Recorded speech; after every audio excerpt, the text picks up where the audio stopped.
Imagine this, 3:00 ng madaling araw.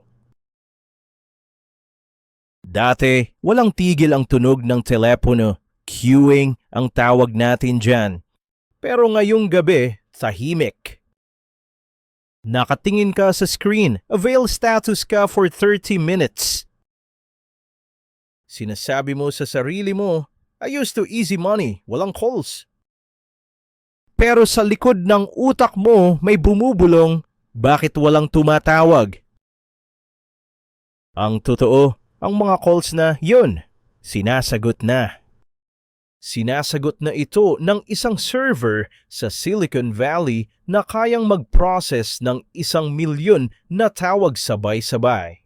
Habang nag-aabang ka ng tawag, ang trabaho mo dahan-dahan nang naglalaho. Juan Finance, usapang pera na gets mo. Hi, ako si Juan at obsessed ako sa future of money at sa mga economic tsunamis. Kung ikaw ay isang BPO employee, team lead, or kahit freelancer na umaasa sa foreign clients, at kung nararamdaman mo na ang pagbabago, mas kaunti ang hiring, mas matalino ang chatbots, please click that subscribe button. At kung makatulong ito sa'yo, hit the like button na rin. Today, we are going deeper than ever. Hindi lang ito tungkol sa chatbots. Pag-uusapan natin ang voice AI, accent neutralization, at ang economic collapse. Here's the biggest lie we tell ourselves. 1. Hindi kaya ng AI ang malasakit. Pag ika-50 call mo na at may sumisigaw na Karen sa kabilang linya, may malasakit ka pa ba? Pero ang AI, ang GPT-4 ay pwedeng murahin ng customer for 24 na oras at ang sagot niya ay mananatiling calm. The human touch is not the shield you think it is. Isa pang myth, magaling tayo mag-English, neutral accent ang Pinoy. Pero alam niyo ba ang technology na real-time accent neutralization?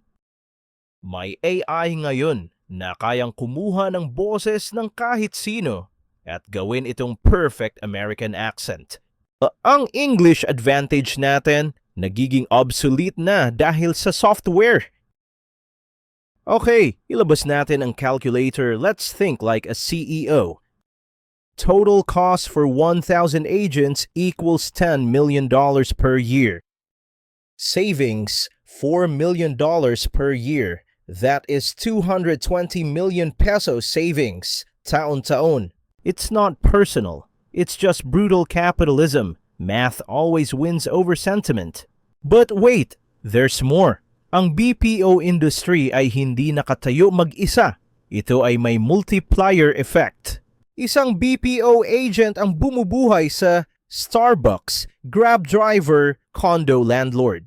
Kapag nawala ng trabaho ang 100,000 agents, magiging ghost town ang Eastwood at BGC. So bakit parang chill lang ang lahat?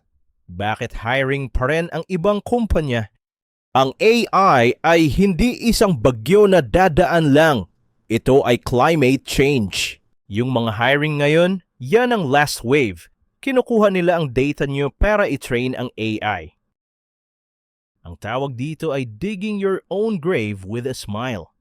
Pero guys, here is the twist. Hindi lahat ay mamamatay. May matitira.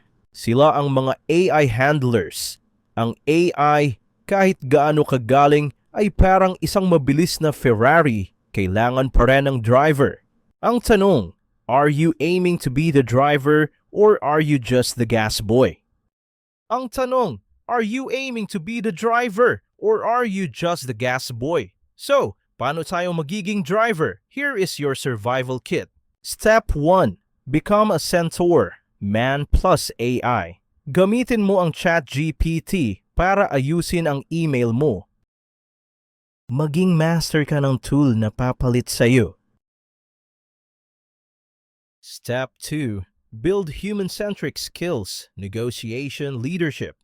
Step 3. Aggressive savings, the FU Fund. Ulitin ko, 6 to 12 months emergency fund. Huwag mo nang bumili ng bagong iPhone. Save like your career depends on it, because it does.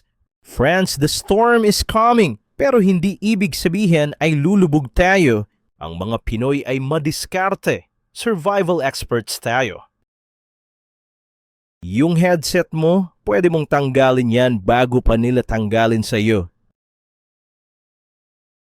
Kung gusto mong matutunan paano palaguin yung emergency fund mo habang naghahanda ka, panoorin mo yung next video na i-upload namin. I'm Juan Finance. Maging wise. Be the pilot, not the passenger. Cheers!